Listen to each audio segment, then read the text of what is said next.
Hello, all, and welcome to the episode 6 of this Mission Life series, which is Lifestyle for Environment. And in this episode, I'll be talking about healthy lifestyle, how we could lead to by taking some small steps with minimum impact to the environment. So let's start. The first point here is to encourage the use of millets and indigenous herbs and medicinal plants for nutrition and well-being.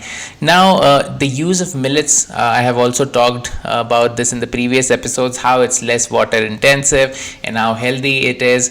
And so there are a lot of science behind the right kinds of plants and the right kinds of things which we can use. And in fact, this also branches out to the idea that in our kitchen garden we can have these very important plants which we can use of course for nutrition purposes, for health purposes, and which will reduce our dependence on medicines. And this is also, if you go back to the home remedies from our what we learned from our parents and they have learned from their parents, is really effective, and how simple these things and these herbs and small practices can save a lot of external usage, which also results in a lot of waste. So this is one very basic point, that we encourage all these things at home to reduce the dependence on external items.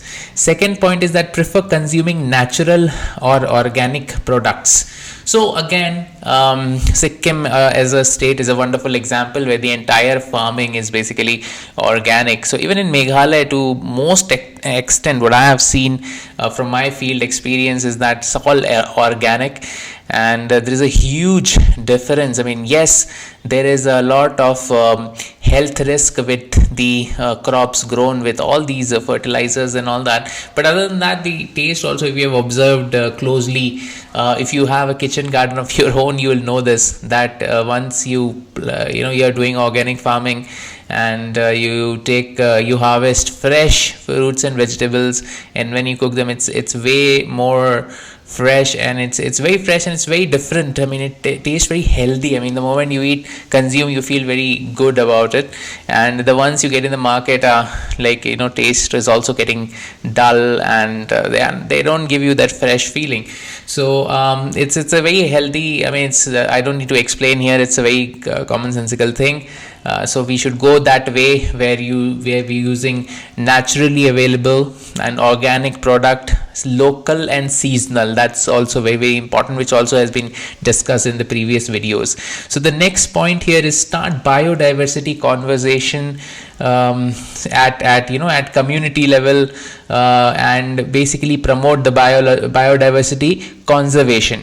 So the way at which the biodiversity is declining is a danger.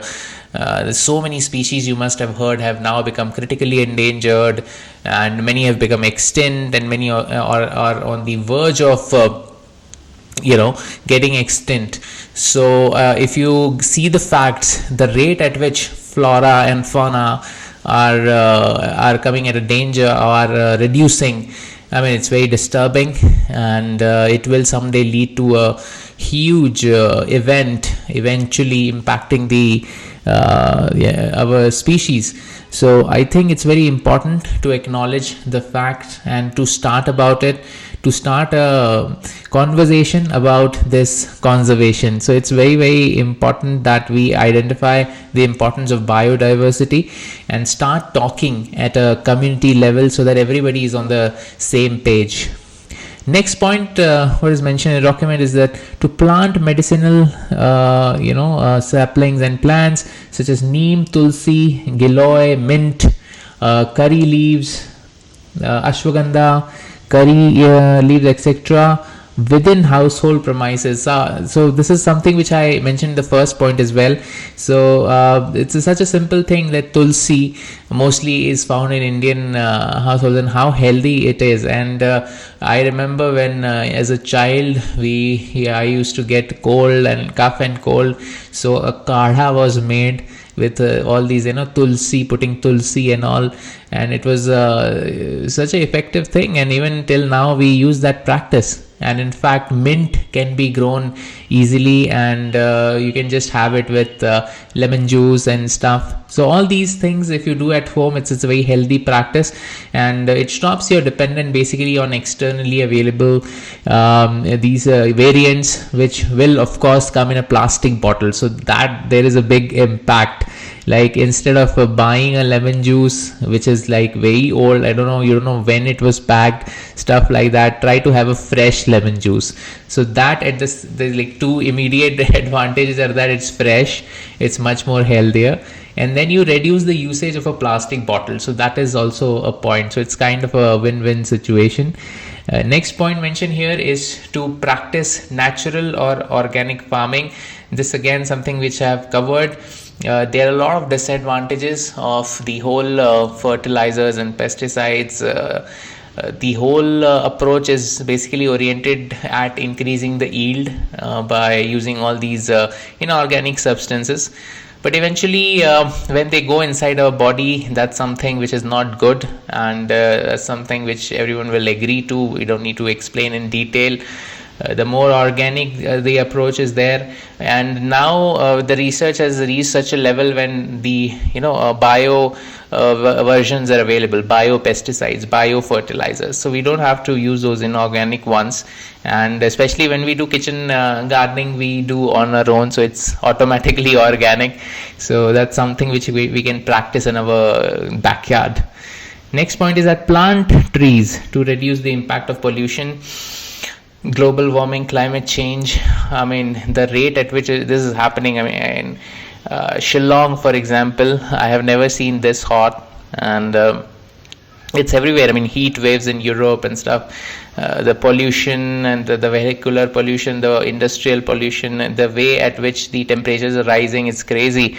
And the way, the rate at which we are cutting the trees, I mean, that's also a concern. So I think to balance out, we need to yes, of course, a lot of effort is being done to plant trees, but I guess more is also being done to cut it.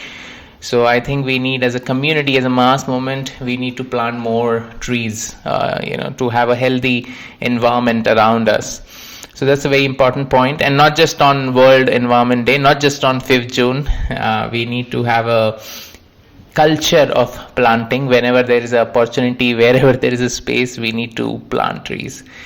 Next point is avoid purchasing products, souvenirs made from skin, tuskers and fur of wild animals. Now I'm a vegan, so of course I try to avoid any kind of animal products, but in general also one should, I mean, there are very good alternatives available which are not from animals, because if there is any product which is based out of animal, then that will result in the commercial rearing of such an animal, and it's very unnatural, and it's against the laws of nature to do that and to exploit some species by artificially rearing them and by keeping them in a confined place and then killing them for that product. Why should we do that when clearly all these other products can be made from other products not coming from animals? I mean, it can be made from metal, it can be made from plastic or whatever. But then why from animals? So this is something which we can totally do, and which again will help the natural chain of species to revive, rather than us impacting the kind of species which are promulgated. So this is something which we can totally avoid. Next point mentioned for a healthy lifestyle is to create and volunteer at community food and cloth banks and at animal shelters. So this point was also covered in the last video, where we should donate and donate whatever is possible, food, clothes and books and stuff like that. So to make that happen, some people have to take initiative. If there is nothing happening around, you can start such a club, be the change you want to be, and basically you can drive those movements, because anything succeeds, but we need somebody to push that movement. I mean, there are a lot of people who will agree to this, That is, this is a great point, that we should donate our clothes, books, and whatever we don't want, we should donate. Yeah, everyone agrees. Nobody will say no to that. But it will be very few people who will actually do something about it, who will actually start a movement, or who will actually drive the movement. So whenever possible, take these things up and run that, be the leader, and I'm sure a lot of people will support and follow you. Last point which is mentioned under this category is to initiate or join green clubs in your residential areas, schools and offices. Again, a very important point. We all understand the critical juncture we are with respect to the environment right now, but how many of us are doing something about it? And so we need to remind people what's happening. We need people to remind everyone to reduce their carbon footprint. For example, we keep on saying, oh, it's so hot, global warming, blah blah blah, but what are we doing? Are we reducing our carbon footprint? Are we even measuring our carbon footprint? So this is something we need to think, and we need to remind ourselves. All of us need to think about it, and all of us need to lead a life which is in sync, and which damages, or which almost does not do anything to the environment, or it does a good thing to the environment.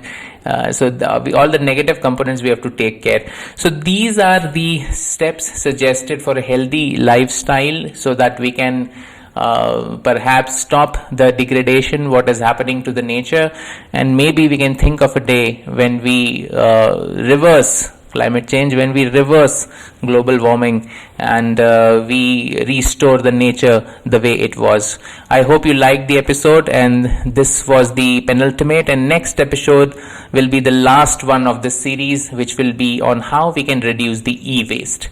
Thank you so much for watching.